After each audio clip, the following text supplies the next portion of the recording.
la zona cero. Con los monográficos, canales, don Carlos, muy buenas. Hola, buenas noches. Callejo, don Jesús. ¿Qué tal, Bruno? Muy buenas noches. Bueno, tradicionalmente los centroeuropeos se atribuyen en muchas cosas. Se creen los primeros del mundo en casi todo. Pues va a ser que no. Y ya no digamos los anglosajones. Vamos con la versión oficial, la llegada del hombre a Australia. Bueno, del hombre llegaron los pueblos indígenas hace 65.000 años. Europeo, estamos hablando. No, es verdad, Australia es sorprendentemente, y aunque casi nadie lo sabe... Del hombre, digamos... Sí, blanco, venga, vamos a decirlo, venga, el hombre exacto, blanco. Lo que ya se considera la historia reciente, ¿no? Hay una cosa importante en lo que acabas de decir. Australia, aunque casi nadie lo sabe, se pobló por seres humanos como nosotros antes que Europa. 30.000 años antes que Europa. Esto es muy importante. Es uno de los primeros... que está aislada del resto del mundo. Claro, pero no lo estaba cuando se colonizó por los seres humanos, que llegaron andando, porque la colonización humana, como es bien conocido, empezó por las costas del Índico. Entonces fueron andando a lo largo del Índico y llegaron a Australia antes de que llegara a Europa, que era un continente muy frío, y por cierto en manos de los Neandertal, nuestros primos hermanos y vecinos, pero no nosotros, no nuestros antepasados. El hecho es que la discusión sobre quién fue el primer europeo en llegar a Australia o quién fue el primer no aborigen en llegar a Australia, es decir, quién llegó a la era moderna, sigue abierta. Hoy en día... La versión oficial y con las fechas para luego situarnos y para ver luego las matizar, porque exacto. vamos a hablar de España, claro, obviamente. Pero primer matiz. Hoy ya nadie discute, y luego lo tocaremos, que los primeros no aborígenes en llegar a Australia fueron tal vez navegantes árabes y con seguridad los chinos. Eso claro. Pero aunque nadie discute que los portugueses y los españoles probablemente llegaron más de 150 años antes que los primeros exploradores holandeses e ingleses, que es a los que tradicionalmente se ha atribuido el descubrimiento, comillas, de Australia, la cuestión es quién llegó primero y desde dónde. Es decir, ¿llegaron los portugueses de Timor y las Molucas o fueron los españoles de otra parte? Bueno, pues esta discusión que ha empezado a abrirse hace apenas 30 años, cuando en 1982 un conservador de la Biblioteca Nacional de París, llamado Roger Hervé, publicó el resultado de unas investigaciones llevadas adelante sobre la existencia de unos mapas encontrados en Francia y custodiados en la Biblioteca de París, que demuestran de una manera muy clara y bastante evidente que uno de los grandes rumores y de las cosas escritas que desde España siempre se ha sabido, pero que nadie ha valorado nunca, que es la expedición que luego veremos de la nave San Lesmes, de la expedición de Sánchez de la Isa, alcanzó Australia 200 años antes, prácticamente 200 años antes de que llegaran los ingleses de James Cook. Claro, fíjate que un poco lo que tú decías, Bruno, para situarnos cronológicamente. Lo que se dice a nivel oficial, y luego pues por eso hacemos los monográficos y ya sabes que nosotros somos heterodosos y nos gusta luego contar la otra cara, ¿no? La cara B, en este caso, de los primeros descubridores de Australia. Porque la heterodoxia suele ser la verdad, aunque moleste a veces. Exactamente, pero bueno, para eso está. La heterodoxia saban la ley, son los que van por delante anunciando cosas, son los que les parten la cara primero, ¿no? Luego reconocen que aquellos pioneros tenían razón, ¿no? Bueno, pues en este caso es cierto que en esta exploración de Australia, los españoles y los portugueses siempre han quedado en un segundo plano, ¿no? Bueno, se sabe que era por cuestiones estratégicas, por cuestiones políticas, pero por suerte ya tenemos mucha documentación y sabemos quién era quién y qué es lo que se hizo en cada momento, ¿no? Y en esas épocas. Lo que se dice a nivel oficial es que desde 1616 a 1636 recorren el litoral los holandeses, estamos hablando del litoral de Australia, que le dan el nombre de Nueva Holanda, como no.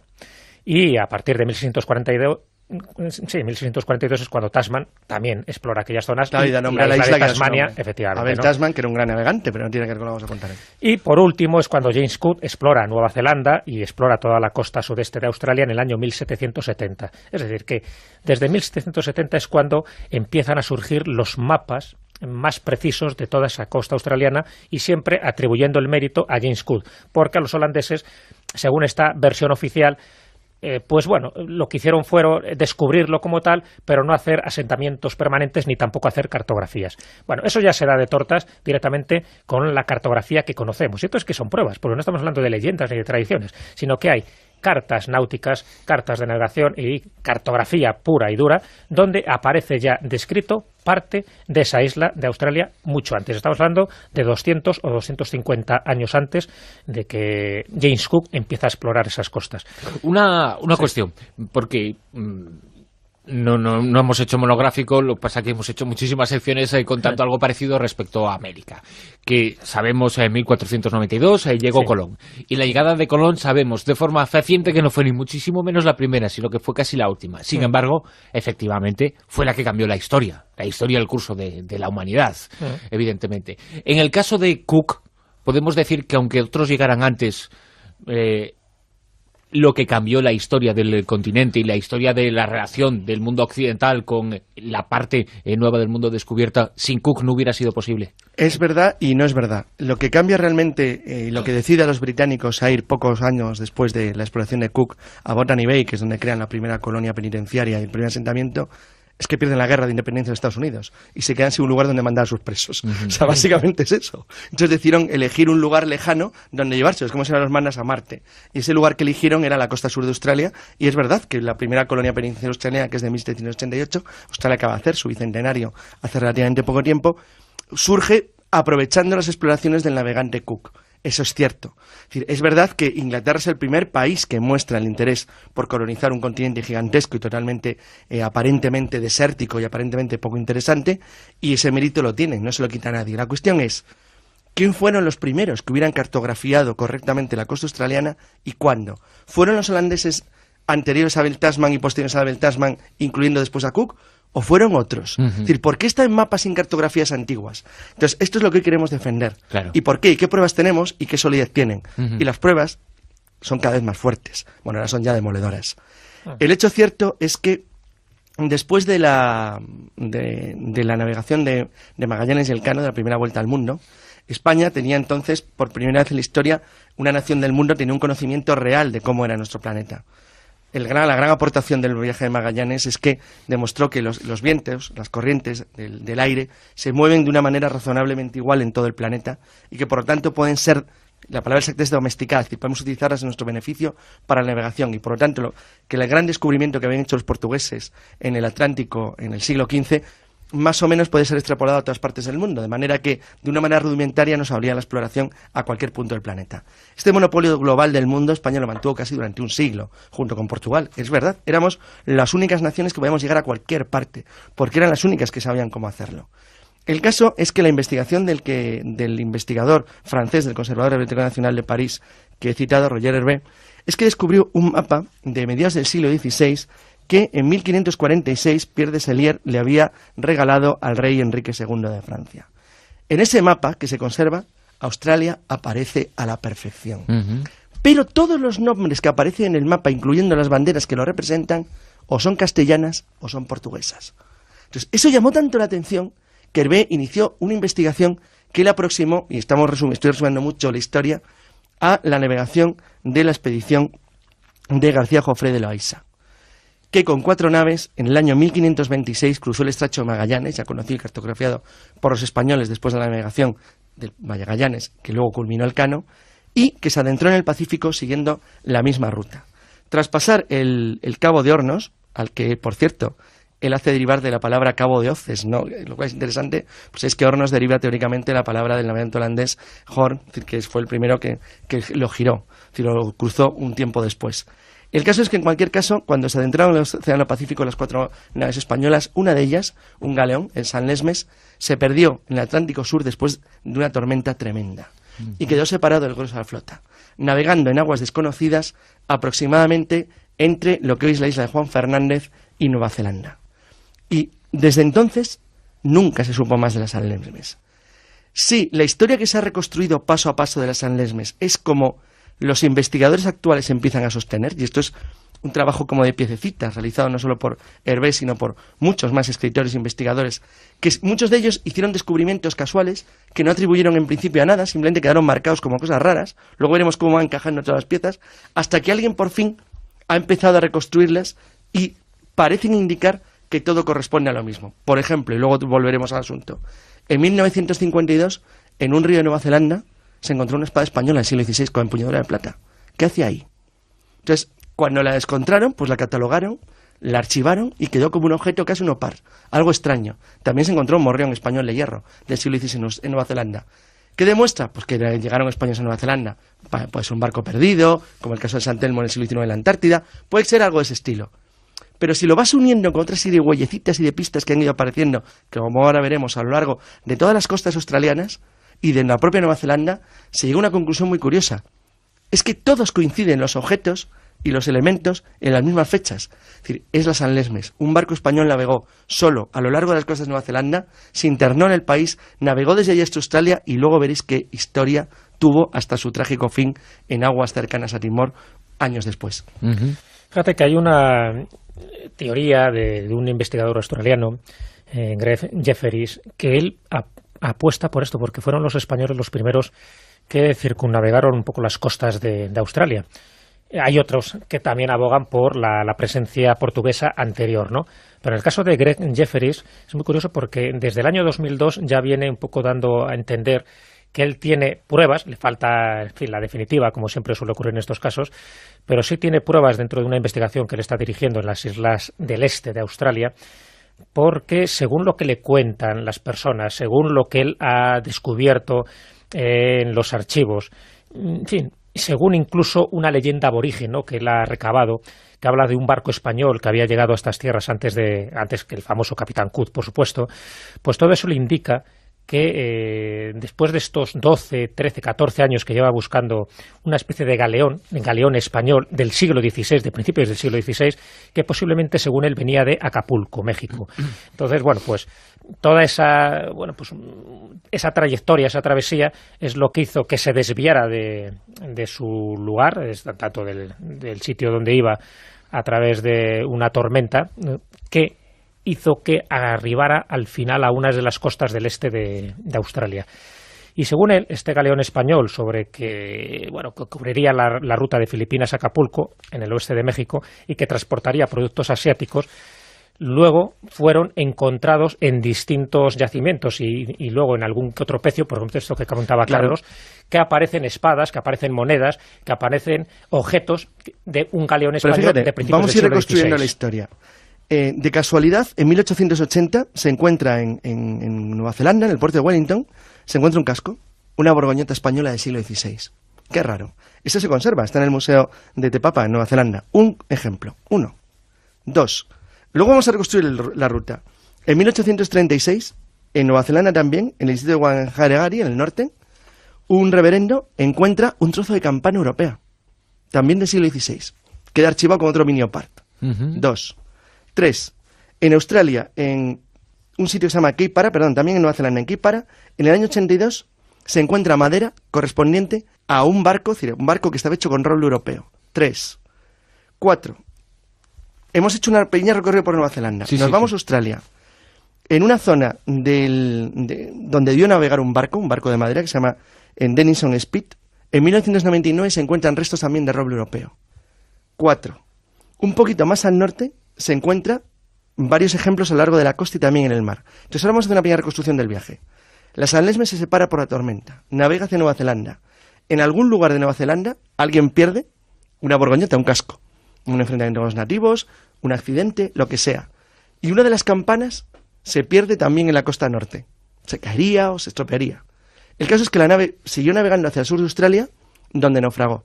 Al naufragar, la teoría de Hervé, que ahora mismo está muy apoyada también por algunos investigadores australianos, es que la expedición se divide en dos.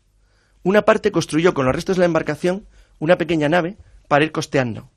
Estamos hablando de la costa oriental de Australia, hablamos del sur. En tanto que otro pequeño grupo siguió la misma ruta hacia el norte, pero por tierra. De manera que fueron dejando rastros cada uno de los dos en función de lo que tenían que ir avanzando. Por ejemplo, en una zona ya bastante al norte que se llama Bitangan Bay, se encontraron los restos de una fortificación de madera. La conclusión a la que se ha llegado es que por alguna razón el grupo que iba por tierra decidió detenerse durante un tiempo y construyó un pequeño fuerte, probablemente para protegerse de los nativos o de cualquier enemigo que pudiera surgir. En tanto que, por ejemplo, los de la costa dejaron otro tipo de huellas, y es que, por ejemplo, en Cabo Island, en Cabo Island, en Cabo Hope, también al norte, se encontraron restos de una red española, el siglo XVI, una red de pesca. Se intentaron pescar. Es decir, todas estas pequeñas pruebas, si las vas juntando, parecen demostrar que alguien a lo largo del siglo XVI, de principios del XVI, se fue moviendo de la costa sur de Australia a la costa norte, tanto por mar como por tierra. Y aunque fueron dejando pequeñas huellecitas y pequeñas pruebas, las pruebas primero se conservan, y los segundos son tan consistentes como para pensar que alguien fue haciendo esa expedición, que alguien Pues probablemente los náufragos de las San Lesmes, del galeón, que alcanzaron, fíjate lo que es recorrer la costa australiana entera, son miles de kilómetros, pero que probablemente los hicieron, porque como luego veremos, tuvieron un trágico final cuando llegaron al norte. Hombre, ¿qué pruebas habría de todo esto? Sería un poco la pregunta que dirían los oyentes. Bueno, pero ya las que estamos ofreciendo claro, son bastante concluyentes. Sí, porque ya empieza a haber ahí cascos, empieza a haber espadas, empieza a haber monedas, empieza a haber cosas muy No son llamativas. documentos, no son teorías, no son suposiciones, sino son objetos físicos, esos parts que todos acaban indicando lo mismo, ¿no? Exacto. Y esto además parece que lo sabía el almirantazgo inglés. Cuando James Cook va a donde va, él sabía perfectamente lo que iba a encontrar y lo que iba a explorar. ¿Por qué? Porque por lo menos se sabe que ya manejaba 2 mapas anteriores. Es decir, que lo que quisieron hacer que para el futuro la parte de la historia quedara borrada, ¿no? Claro, de alguna manera sí, porque bueno, ya sabemos los ingleses un poco han sido muy especialistas cómo se las eso, gastan los ingleses en esto, ¿no? Entonces, el almirantazgo británico sabía de la existencia de esta gran isla, por lo menos por 2 fuentes que tengamos constancias. Una de ellas era por el mapa de Dauphin de 1536, que es el que has citado, o sea, que lo tenía en propiedad Edward Harley, que era el primer lord del almirantazgo, o sea, con lo cual se sabía perfectamente que manejaban esa información privilegiada. Y el otro mapa es el de Jan Roth, de 1542, que desde la época de Enrique VIII el gobierno británico ya lo tenía en posesión, o sea, que lo sabían perfectamente, lo que pasa es que faltaba el momento propicio para ir allí y desbancar un poco tanto a los holandeses como a los españoles como a los portugueses. Pero bueno, vamos a añadir una pista más dentro de esta historia, casi ya con aires truculentos, porque cuando la San Lesmes llega a las costas australianas, al parecer ya estaban los portugueses, porque parece que llegaría en 1526. Sí, pero navegando desde las Molucas o desde Timor, desde el norte. Es que se encontraron en algún punto, en alguna parte de la costa norte. ¿Qué es lo que ocurrió con otras expediciones probablemente españolas, como la de alguna de las naves que se separaron de la expedición de Álvaro de Mendaña? Porque nadie le niega, por ejemplo, a Torres, al navegante, al piloto de Mendaña, Abad de Torres, sí, el estrecho que lleva su nombre. El estrecho de Torres. Sí, que él lo llamó Australia del Espíritu Santo, en honor de la Casa Reinante de España. No por Australia, que era el continente austral, sino por ese pequeño matiz, que es lo que deja en su diario de navegación. El hecho cierto es que algo pasó, y ese algo es que probablemente chocaron con los portugueses. Claro, hay una tesis también de otro escritor australiano, Peter Trickett, que lo que ha comentado, fíjate, mirando otro de los mapas, no de los que hemos comentado, sino otro mapa, que es el Atlas de Valar. Bueno, el Atlas de Valar es una colección de 15 mapas dibujados a mano que se terminaron no más allá del año 1545 en Francia, Fijaros un poco en las fechas que estamos dando. Sí, bueno, pues Peter Trickett analiza ese mapa y se da cuenta de que hay muchos topónimos que son portugueses. Y entonces dice, bueno, algo pasa aquí. Y reconoce que muchos de los cabos y las bahías de Botany Bay, muy cerca de Sydney, el sitio donde luego Cook reclama Australia para el Reino Unido en 1770, pues se da cuenta que ya hay topónimos portugueses. Y entonces, indagando, se da cuenta Peter Trickett que realmente ese mapa estaba inspirado en los datos que aparecen ahí en una expedición que hizo un navegante portugués, que es Cristóbal Mendoza. ¿Y cuándo lo hizo? Pues él lideró una flota de 4 barcos que llegó a Botany Bay. ¿En qué año? En 1522. Por lo tanto, si el naufragio de las San Lesmes es en 1526, indica de que por lo menos ya 4 años antes ya había una presencia portuguesa. ¿Por qué luego no se sabe nada de los españoles si realmente estuvieron allí? Porque, bueno, aunque cronológicamente unos cuantos años antes estuvieron los portugueses, bueno, ahora diremos que ni siquiera los portugueses, un siglo antes estuvieron los chinos. Sí, pero ahora lo comentamos. ¿Pero por qué? Y aquí es donde entra esos aires truculentos que os comentaba. Porque, según la tesis de este investigador y de otros, lo que hacen los portugueses es cargarse a los españoles para que no hubiera testigos y no fueran luego proclamando la soberanía de ese territorio y que quedara pues para la corona de Portugal. Sí. Hay que tener en cuenta un detalle importante. Cuando llega la expedición de Cristóbal Mendoza, llega a la zona norte, cerca de lo que es Darwin, en tanto que los españoles entran desde el sur, desde lo que es Nueva Gales del Sur. O sea, tienen el continente en medio. O sea, están separados por todo el continente. Y dices, bueno, ¿cómo se encontraron? Bueno, pues porque los supervivientes alemanes navegaron hacia el norte y andaron hacia el norte. Hasta ya más allá del Cabo de York. O sea, realmente donde los portugueses les asesinan, que parece todo indicar que fue así, es al sur de las costas de Nueva Guinea.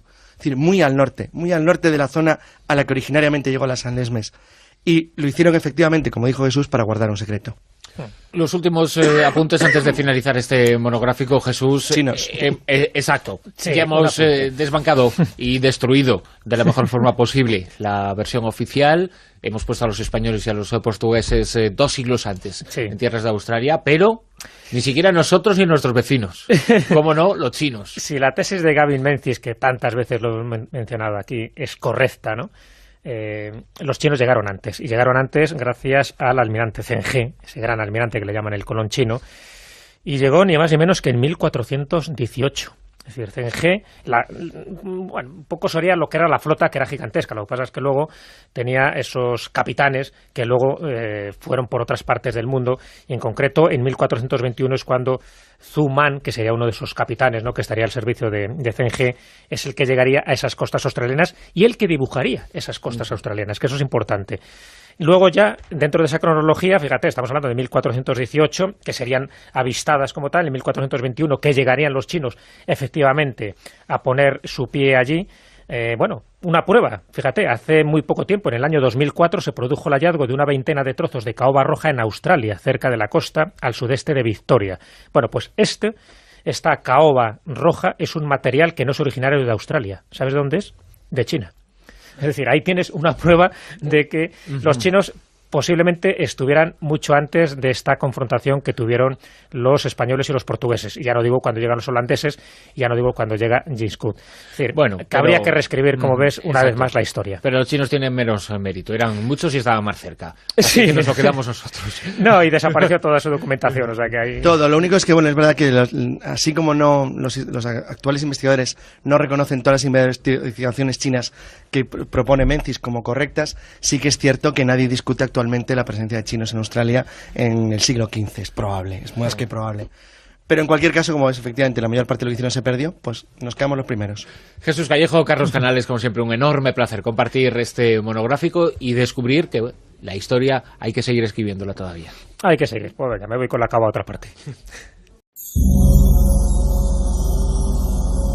La Zona Cero. Con los monográficos, Canales, don Carlos, muy buenas. Hola, buenas noches. Callejo, don Jesús. ¿Qué tal, Bruno? Muy buenas noches. Bueno, tradicionalmente los centroeuropeos se atribuyen en muchas cosas. Se creen los primeros del mundo en casi todo. Pues va a ser que no. Y ya no digamos los anglosajones. Vamos con la versión oficial, la llegada del hombre a Australia. ¿Y las Molucas o fueron los españoles de otra parte?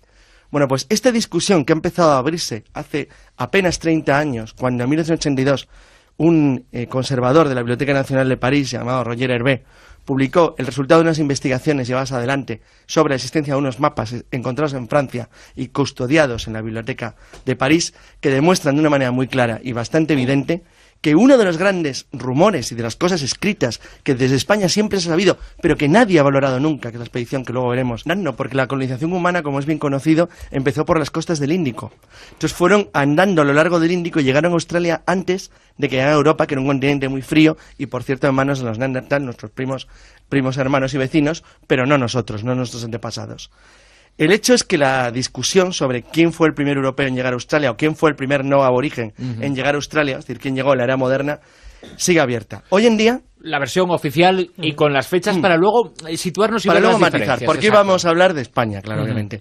Pero primer matiz. Hoy ya nadie discute, y luego lo tocaremos, que los primeros no aborígenes en llegar a Australia fueron tal vez navegantes árabes y con seguridad los chinos. Eso claro.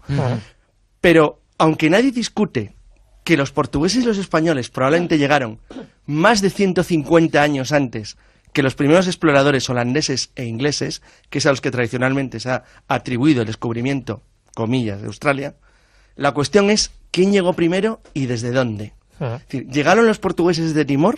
Bueno, del hombre llegaron los pueblos indígenas hace 65.000 años. Europeo, estamos hablando. No, es verdad, Australia es sorprendentemente, y aunque nadie lo sabe... Del hombre, digamos... sí, blanco, venga, vamos a decirlo, venga, el hombre exacto, blanco. Lo que ya se considera la historia reciente, ¿no? Hay una cosa importante en lo que acabas de decir. Australia, aunque casi nadie lo sabe, se pobló por seres humanos como nosotros antes que Europa. 30.000 años antes que Europa. Esto es muy importante. Es uno de los primeros... que está aislada del resto del mundo. Claro, pero no lo estaba cuando se colonizó por los seres humanos, que llegaron a